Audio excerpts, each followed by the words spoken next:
episode 2 of Barbells and Barstools on St. Patrick's Day.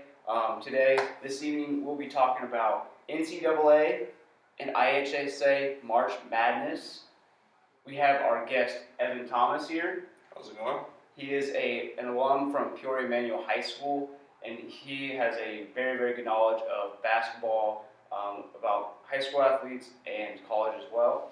And then to finish up, we'll be talking about the specialization of younger athletes, whether it's high school or college, and how that plays a role in what they do, whether they play one sport in college or two sports, like some have. And we're getting a good conversation about how that really plays effect in playing one sport, two sports, maybe even three sports in high school. So with that being said, before we get into the March Madness talk, Evan, I'll let you take the mic a little bit and see where have you came from and what do you currently do? Okay. I was born and raised here in Peoria. Like you said, I was a Peoria Emmanuel grad back in 2008.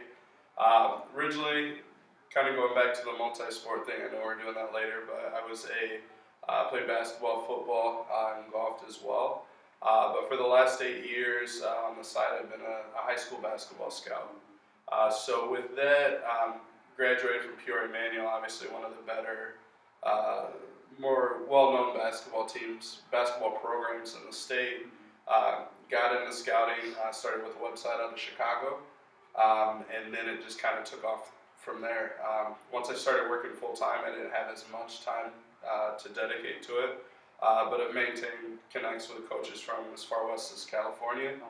And as far east as New York, so it's been a lot of fun, and I still keep contact and try to help some of the local kids get their names out there. So, who's the biggest name that you've recruited and scouted on? The biggest name player, I've seen a lot of kids and scouted a lot of kids. What I was doing was more the local kids and the unknown kids. So one of them locally was a kid, Lawrence Alexander, graduated from Peoria Emmanuel. Was the very first kid that I ever got a scholarship offer for. Okay. He was offered by University of Rhode Island, but then ended up going to North Dakota State. Was Summit League Player of the Year his senior year, and led them actually to the round of 32. They actually upset Oklahoma last year. Nice. And he's playing pro ball in Hungary now. On more of a national stage, big kid Isaac Haas, who is playing at Purdue right now. I watched him his sophomore year, get a couple small school offers. I was writing for a different website, did a couple articles on him. Me and him became real close, and now he's sixth man at Purdue, so as a sophomore. So cool. So yeah, that's awesome. Now, obviously, we know about all the upsets in March Madness, IHSA, all that good stuff, but I mean, what makes those upsets so awesome? I mean, we saw Rockridge Rockets from near the Quad Cities the other night just make that half-court shot at the buzzer, and then there's been buzzer beaters in the NCAA tournament, and it's just what makes that, so awesome?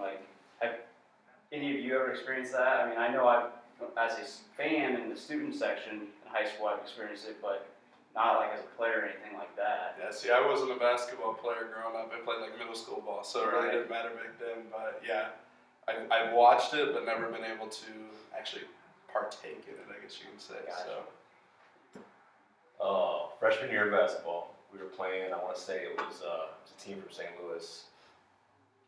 I don't know, can't remember who it was. Yeah. But we threw a full court pass, and this kid gets a 10-foot jumper to win the game. I can still remember one player in particular. His name's Tim Pepper. Mm-hmm. He runs over to the crowd and shakes his jersey. I think a lot of the fun in these sports is they're not really paid athletes yet, so they're doing it for the love of the game. Exactly. And I think that's a huge part of it. They're invested in it. They're not. Their time is free time essentially. So that the investment there, I think it's a lot of fun to see kids just play for the passion of the game. And talking about the upsets and everything, everybody likes to see the underdog story, the team that nobody expects. So we were just talking about today, Yale, Mhm. the Ivy League school, Right. beats Baylor, who's got all these top recruits. Like, people love seeing that. You don't expect it. So. Definitely. And it's just, as a student, I know you said you weren't unfortunately, Evan, but when I was a sophomore in high school, we were playing up in the Princeton sectional, and it was us, Peoria Manual, because I went to Monmouth Roseville, Eureka, and I can't recall the fourth team, but I remember as a student, one of the varsity players went up for a layup with the time expiring in the fourth quarter, laid it in, beat Eureka, beat a big man called Jordan Prosser, and it was just unreal. We stormed the court, and at that time, when I was a sophomore in high school, I was just like, I thought it was the coolest thing in the entire world. And now, when I see it on TV, whether it's the IHSA or the NCAA, I'm just like, that's awesome. Good for them, regardless of who it is. And it kind of brings you back. I mean, like I said, as a fan, I've been there.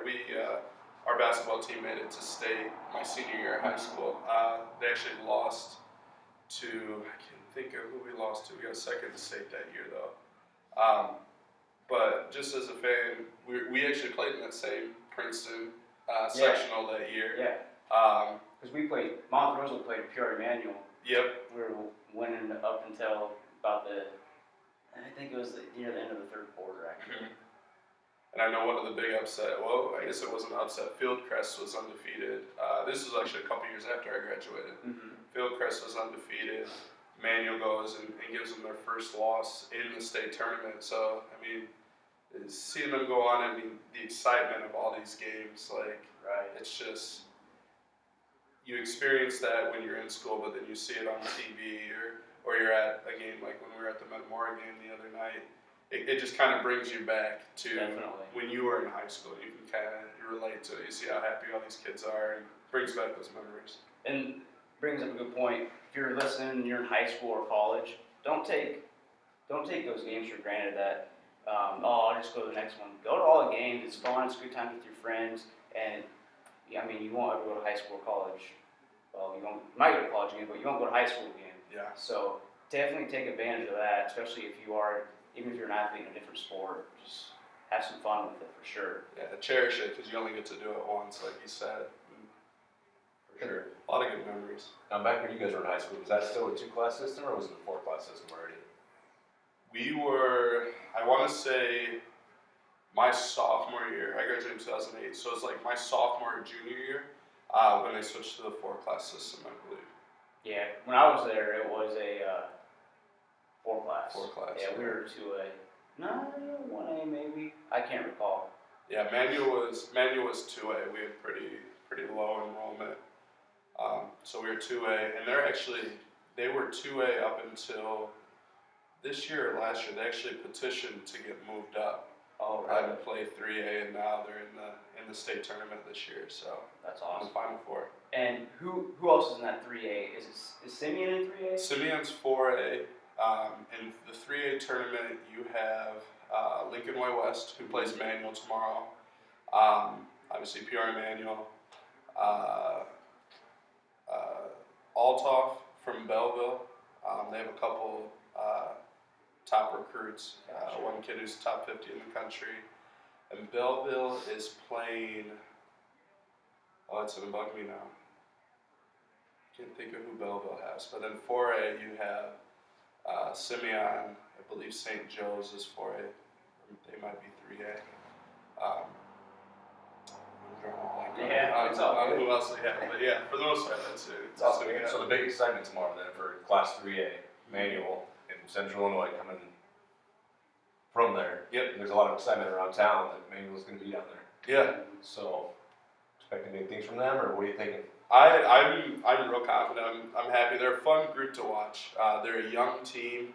They have a couple good senior glue guys, but everybody knows them for the big three is what everybody calls them, the juniors that they have. DeMonte Williams is a top 40 player in the country by ESPN. He's committed to U of I already. Was that today? He committed be about 3 or 4 weeks ago now, right about the time the tournament started out. Yeah. There's other U of I news today. One of their Gotcha. players got arrested, but we won't talk about that right now. Never mind. But then they have AJ Youngman, is a kid who transferred up here from Kentucky. Played at Morton for a little bit, left Morton and is now at Manual. Had to sit out all last year for transfer reasons. He's another kid who will be a Division I basketball player. Has high interest from DePaul. He's got interest from Wisconsin, a couple other schools. And then Ramon Douglas Watkins. He's the quiet one of the group, but he's one of my favorite players to watch. Very underrated kid, but he's got some looks from Indiana State and Bradley and Illinois State as well. So Right. Being that Bradley's right here, kind of off topic, but do they really try and recruit from like here at Peoria at all? I mean, they do try. It's hard to say now just because it's a brand new coaching staff. Yeah. This year just finished their first year, so it's tough to gauge. They actually have a walk-on who's from Peoria, Notre Dame, Peter Hanley. But they're trying to do what they can to get into the Peoria schools and try to keep those players Right. who are the top talent from leaving the city. So Definitely. There's a lot of top talent basketball players coming out of Peoria area. oh yeah. Mm-hmm. I mean, if you look back from when I started scouting, there's 3 kids. Dylan Sparkman, who's from East Peoria, Lawrence Alexander from Peoria Manual, and Derricka Sims Edwards, who went to Washington. Those 3 kids right there are playing pro ball overseas right now. And then you can sit here for days. The number of kids who are either playing college ball or even just playing at the Division I level. Right. So Awesome. Good. Yeah. Keep it in town. I mean, like U of I, they don't really target Illinois. I feel like Chicago. Feels like all those kids go to like Eric Gordon went to Indiana. yeah. D Rose, Memphis. I mean, it's just like, come on, Yeah. these kids. See now Eric Gordon, to give him a little bit of a break. As a Illinois fan, I absolutely hated it when he committed and then decommitted. He's from Indianapolis area, Gotcha. so that was tough. But one of the things, if you look at it too, with U of I's glory days, they made it to the Final Four, and then the days where they had the kids from Manual, Sergio McLean, Marcus Griffin, and Frankie Williams, they didn't really rely a whole lot on the kids from Chicago, and were very, very successful teams. So Chicago, yeah, tons of great players that come out of Chicago, but it's really not, I wouldn't say it's a must for them to strictly recruit there. They have a couple kids now, Jalen Tate and Kendrick Nunn, who are both from Chicago. But as you can see this year, that was a tough year. So Yeah. The Big Ten was pretty good up top with Indiana, Michigan State, Iowa. I mean, I Iowa was hesitate tough. to say Maryland it, was but tough. Yeah, Big Ten it's a Power 5 conference for a reason. So, talking about predictions a little bit, who do you think is gonna get that 3A Illinois High School State Championship? I'm very biased. I'm the same way. I can't go against my guys. Right. But Belleville Althoff is very good too. Yeah. They're on separate sides of the bracket, so if they were to face each other in the championship and in the final, it would be it's the game that everybody wants to see, especially with Chicago Morgan Park being eliminated the other night. This is kind of the runner-up game that everybody wants to see. So it'll be, if those two make it to the finals, it'll be really good. But I'm biased. I just say Manual's gonna pull it out. Definitely. What about you, Sam? I'm gonna go for Manual because I feel like I've watched half their games. Yeah. Watched them beat Bloomington High School. Watched them beat Metamora. Watched them beat Peoria Central earlier in the year. Yeah. Those are all good games. They're fun. They're exciting. These kids are great athletes, so it makes the game. It's fast-paced. It's exciting. There's a lot of dunks. Yeah. So the other night they had like 4 in the first 3 minutes. It was Oh my gosh. very impressive. And then 4A, you didn't recall them off the top of your head, but any predictions on that? You know, is Whitney Young in it? Whitney Young is not. No. I actually want to go with. Everybody wants to go Simeon. I don't think Simeon will win it. And like I said, I haven't followed 4A enough. Because they just beat someone pretty big, didn't they? This is gonna bug me. Let's go. I'm gonna look this up. This is really Simeon's kind of a powerhouse, though. They're always up Oh, at the top yeah. in the country, aren't they? Right. Yeah. I mean, they had Simeon spoiled us. We had Jabari Parker for 4 years. Then you had DJ Williams after that, who's also at U of I. He's a freshman this year. Just the talent that goes through that school is unbelievable.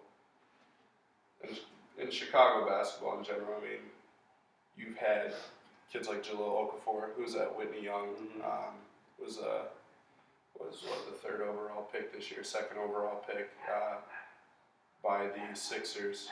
He's from Whitney Young. Cliff Alexander, who's playing with the Portland Trailblazers now, is from Curie, and then Jabari Parker's with the Bucks. All three of those kids were playing Chicago high school basketball at the same time. Yeah. So it's amazing to see. It's impressive for sure. So IHSA, the original March Madness. Okay, what about the big national March Madness? What are we thinking there? Shoot, man. For me, you're asking kind of the wrong person. I really haven't followed NCAA quite frankly too much. I mean, I actually see stuff on ESPN every single day, every day at work, but I don't really follow it, sit down, watch games, look up on it. Based off my knowledge, I'm gonna have to go with Kansas. I mean, what they've done and who they have, and it's just like they're just tearing people apart. Yeah, I have to agree with you on that. Kansas is unbelievable this year. They just won the Big 12 regular season title. They just won the conference tournament, and just that group of guys that they have. Plus Bill Self. I mean, he's one of the best coaches ever in college basketball. It's tough to go against them. Yeah, definitely. I'm looking at some games from here today to lead up to maybe some other feature predictions. I mean, Kansas, they scored 105 points in the first game of the tournament. I mean, sometimes there's a struggle with the 16 versus 1 seed. Rarely it's a close game, but I mean, 105 points is just, it's just like, boom, we're number one for a reason, and we're going to trample over anyone who's in our way. So that just makes a statement right there. And they got Connecticut, who had a close game with Colorado. I mean, UConn's a little sleeper, but I don't know if they're going to get Kansas. Yeah, no, they're. I believe in my bracket, I have UConn losing in like the second round or something like that. But hey, my bracket for somebody who supposedly knows so much about high school basketball and college basketball, my brackets are terrible every year. You can't call it. But you guys picked Yale to beat Baylor, didn't you? I mean, Absolutely not. Right. I mean, maybe if it was something sitting in the desk, right? Yeah. Those Ivy League schools, they sneak up on you every year. Well, Harvard, right? Yeah, Harvard the last few years has been really good. I believe it's Tommy Amaker who's coaching there. He used to coach at Michigan. The guys that he's put together there, especially on such strict academic standards, it's amazing what they do every year. Right. A lot of good athletes in their college. How many do you think played two sports? See, I'm sure. 3 maybe. Yeah, that.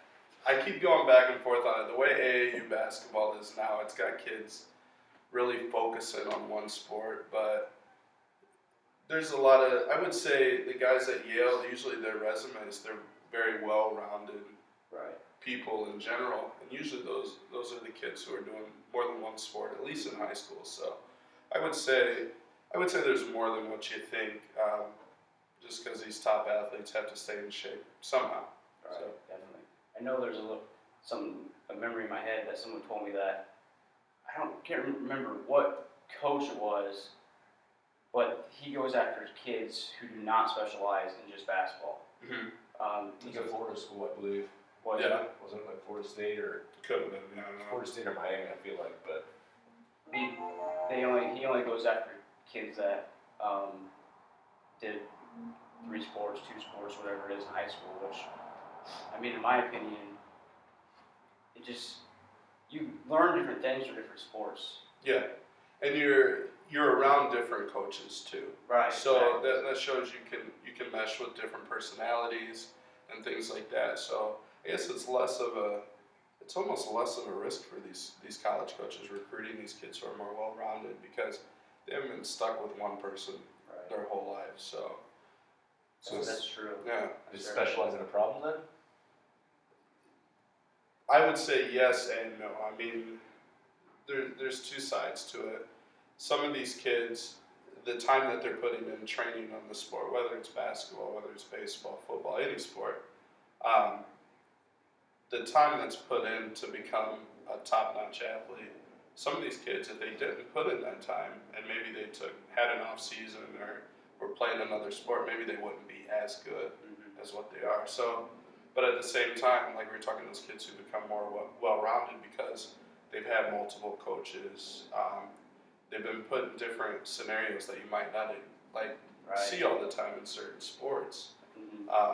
It's kind of helped them become, like I said, more well-rounded and better athletes. So there's two sides to it, but it's a tough one. Right. I know coming from me, when I was playing high school sports, I didn't play college, but going from a very, very close football game, like in the fourth quarter, it's like, it's not as rushy as what it would be on a basketball game in the fourth quarter if it's a tie ball game and the game's on the line.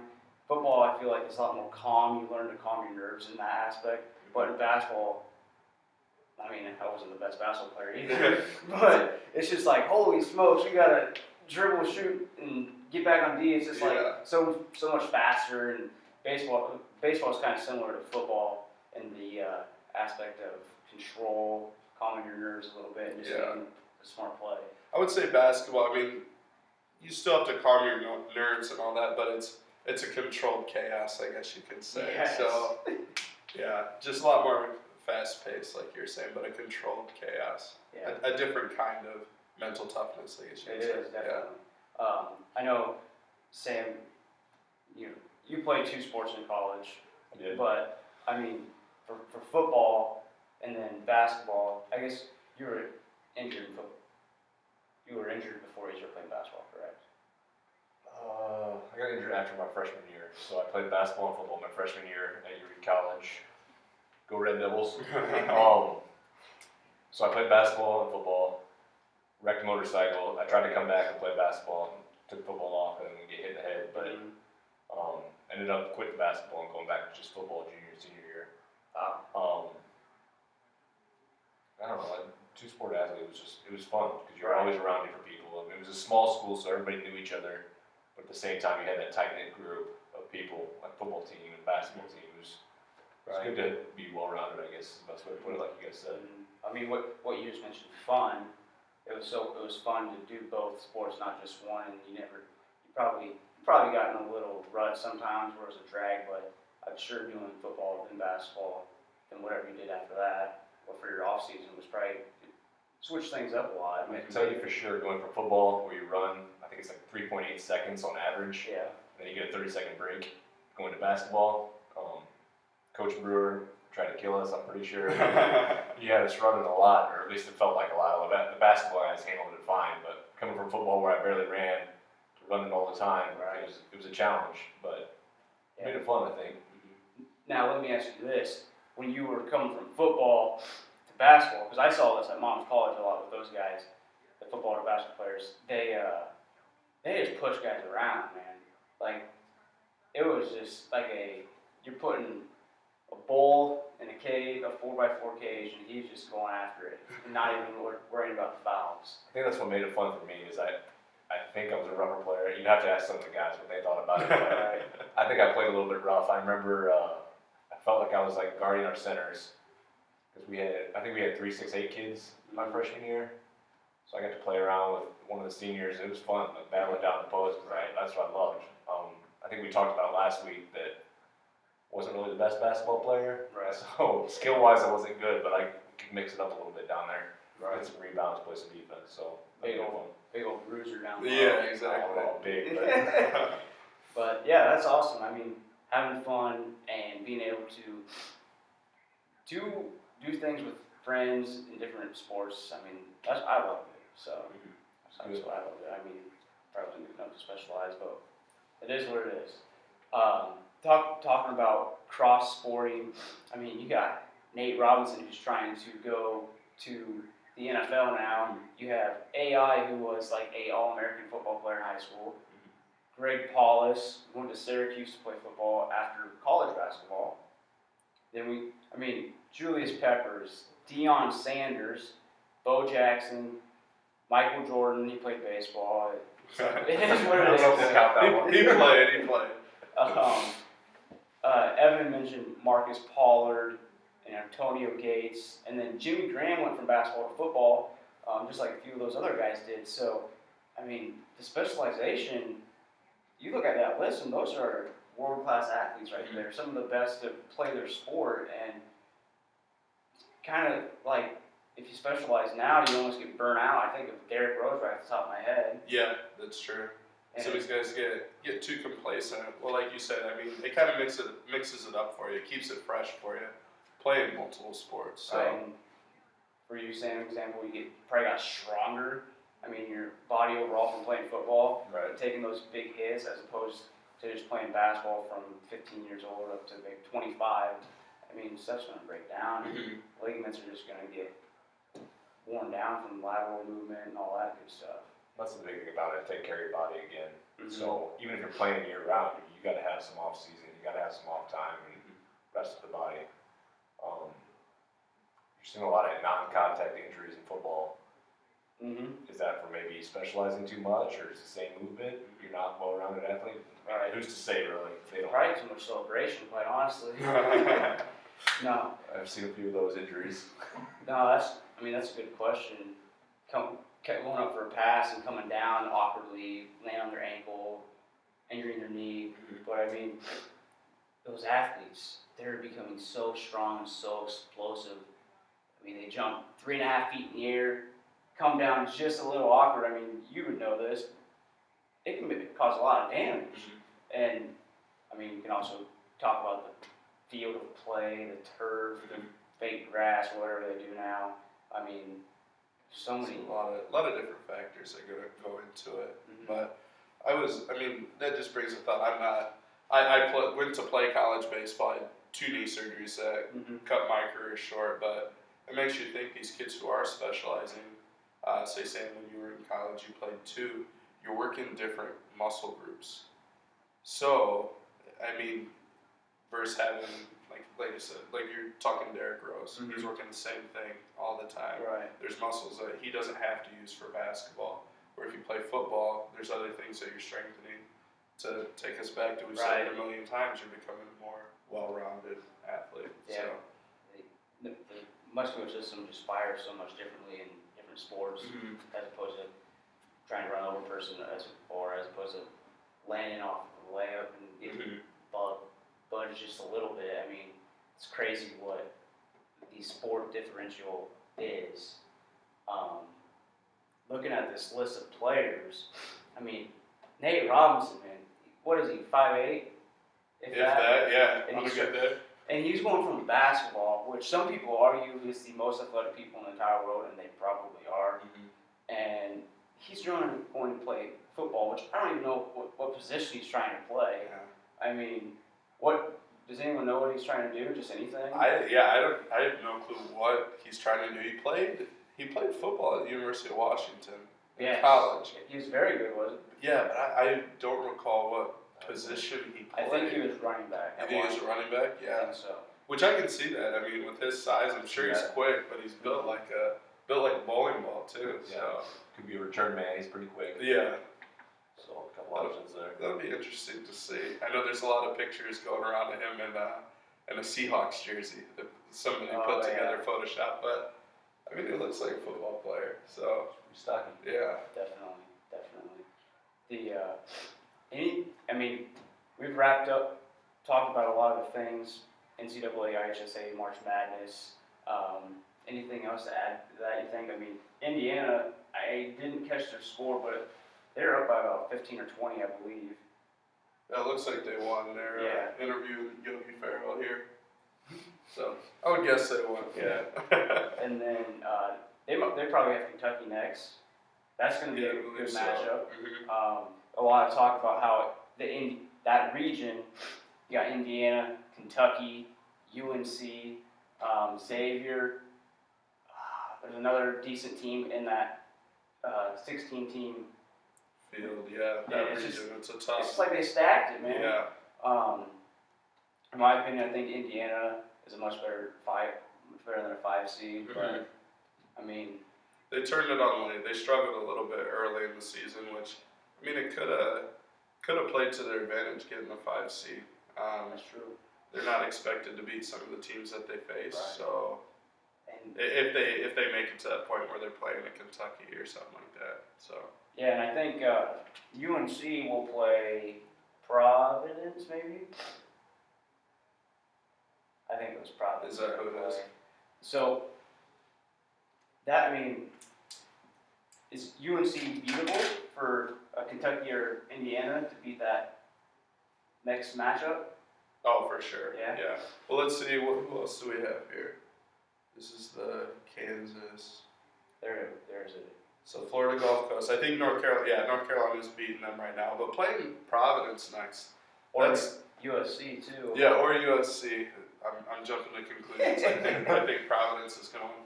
Providence is a very, very, very tough team. Yeah.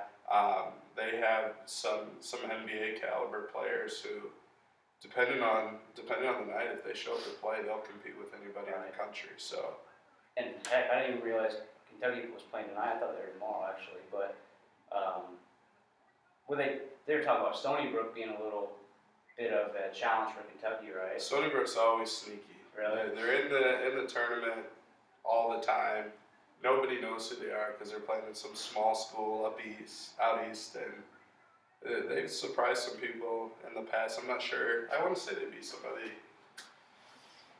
at least within the last 4 or 5 years, but I'm not 100% sure. But they're always a solid team out east.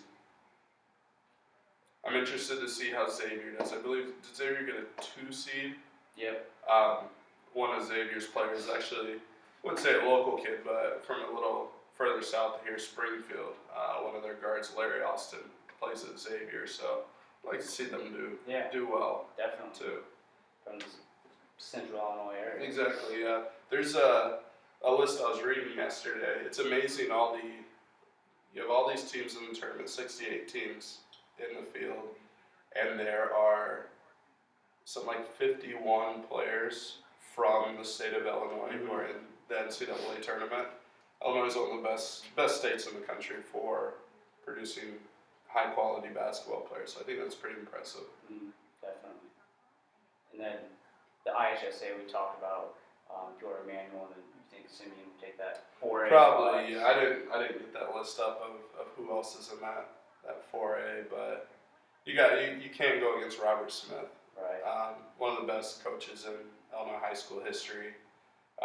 He's a guy that a lot of people say could coach at the college level, and who knows, maybe he will make the college jump before too long. But he's a tough one to go against with his resume. Right. I mean, he's got four state championships under his belt. So. Now to close out each of your opinions on this, there's no right or wrong answer.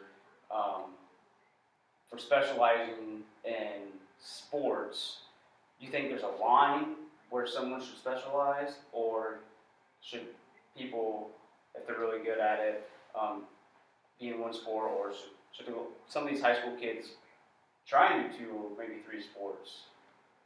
I think you should keep yourself fresh, play different sports, experience different things. Especially in high school, you only get to do it once. Right. If you work hard enough, you'll make it to the next level. It's all in the amount of work that you put in. And I know I said it earlier, some of these kids might not make it if they aren't specializing, but at the same time, the more well-rounded you are, the more marketable you are. So you're not just locking yourself into one sport. You're opening up more opportunities for you as well. Definitely. What about you, Sam? I'd say it comes down to what you want to do. I mean, if you're not passionate about playing a second sport, don't go in there. I mean, if you're playing haphazardly, you don't really care. That's where injuries happen. You're not paying attention. So it's kind of, I wouldn't specialize if you're like to be athletic and have fun, but at the same point in time, if you don't want to play another sport, don't do it, because that's where injuries are going to take place. I agree, definitely 100%. I was going to do, I think I was going to not play basketball my junior year and just try and get good for football and get as big as I could. But now that I look back on it, I mean, like, if I would have just lifted weights and ate a bunch of food to gain 15 or 20 pounds, I probably would have just turned into a non-athlete. But playing basketball and baseball and even doing track, it made me an athlete. It didn't make me a football player. It made me an athlete. And that's where I think a lot of the basketball players, football players, even baseball players, that's what they are. They're in a sport that they're best at, but they're an athlete. Mhm. So, That's a good point. with that, episode 2, St. Patrick's Day. Hope everyone had a fun and safe day today. If you don't have your green on, you better got pinched. I got pinched. I got pinched already today, so. No comment. Be sure to check out episode 1. It's on YouTube. It is on SoundCloud. We're on Twitter. We're on Instagram. Go ahead and check us out. But with that, have a wonderful rest of your weekend. And stay tuned for episode 3 coming out in the near future. Myself, Patrick Thompson, Sam Hendricks, and Evan Thomas. We're peacing out. Thanks.